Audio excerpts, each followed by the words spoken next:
Hi, my name is Colbiera. Let's start with Diablo and its expansion Hellfire.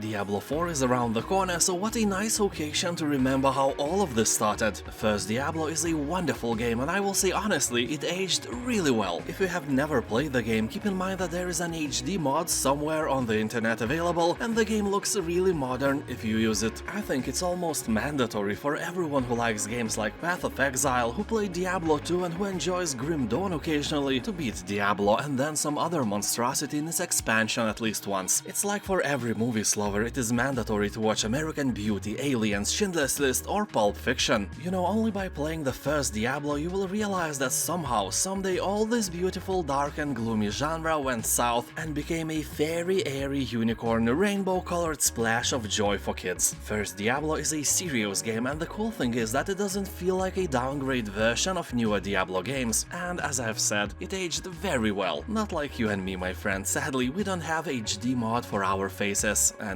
bodies, and I guess, yeah.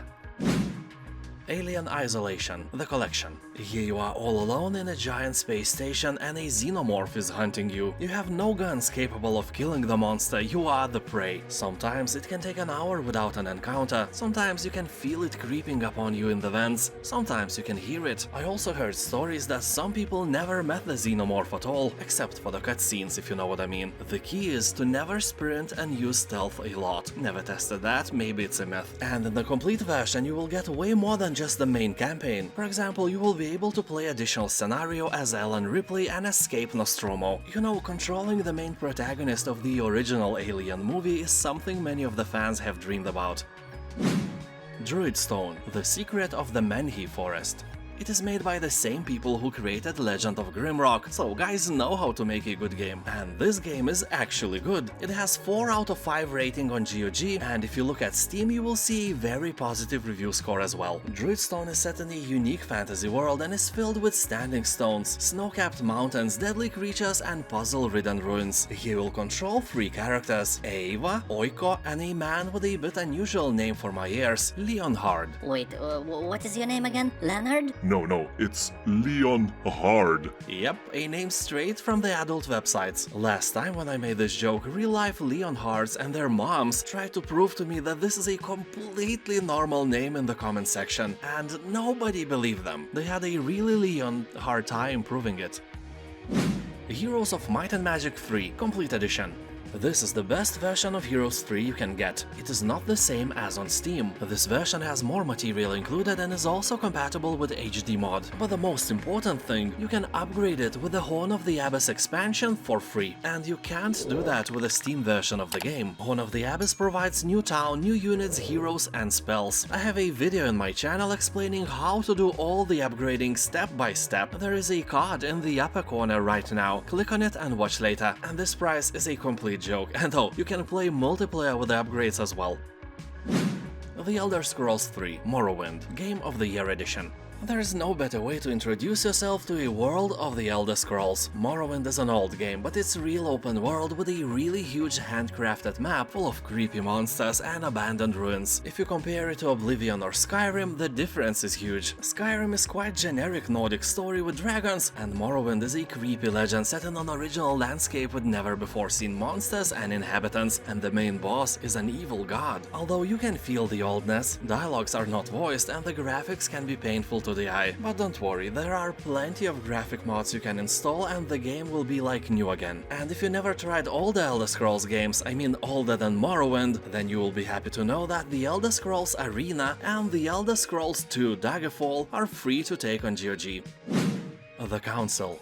This is a narrative adventure where choices and character growth really matters. You will make hard decisions but also develop an array of skills to directly impact how the story unfolds. With permanent, long-lasting consequences, there is no going back. You know, it's like if you put too much salt into potato salad. You can't take it out, but you can make more potato salad and mix everything and thus fix the oversalted part. Wait, I got carried out, there is no moral here. Anyway, in-game you will plunge into a tale of intrigue and manipulation in the style of classic murder mystery, living with a cast of devious characters, each hiding their own dark secrets. Trust no one while uncovering dire mysteries, no matter the cost to mind and body.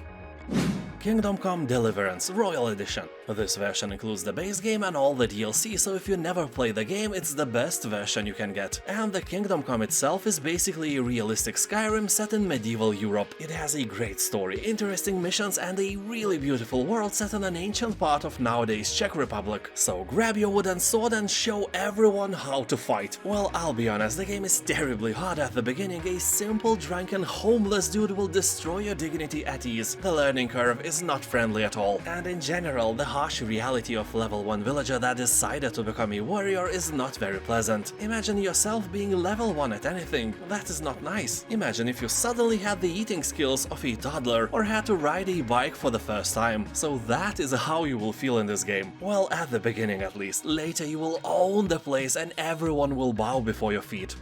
Or not. Probably not.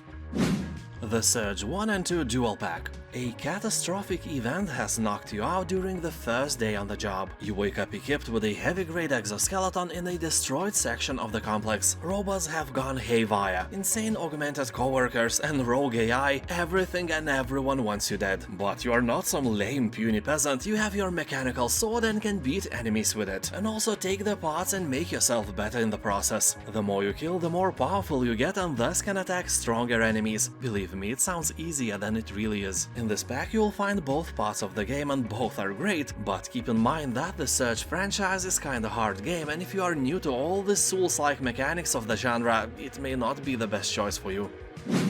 Kingdoms of Amalur Re-Reckoning.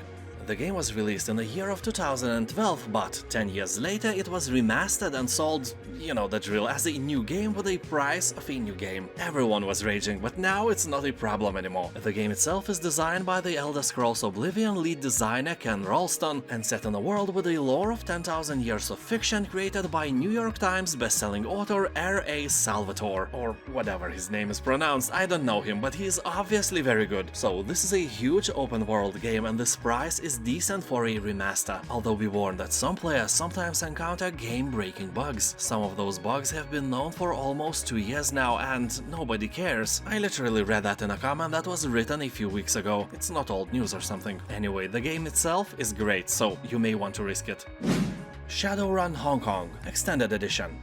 This is the third and newest standalone game in Shadowrun CRPG series. This extended edition adds a new, more than 6-hour-long Shadows of Hong Kong campaign to the game as a free upgrade, delivering on a funding goal achieved by fans in a successful Kickstarter campaign. So basically someone else paid real money so you could play additional content for free. Let the bear gods be merciful upon those great people. So you'll find all the links from all the games in the description below. Thank you for watching, have a nice day and I'll see you next time. Boy!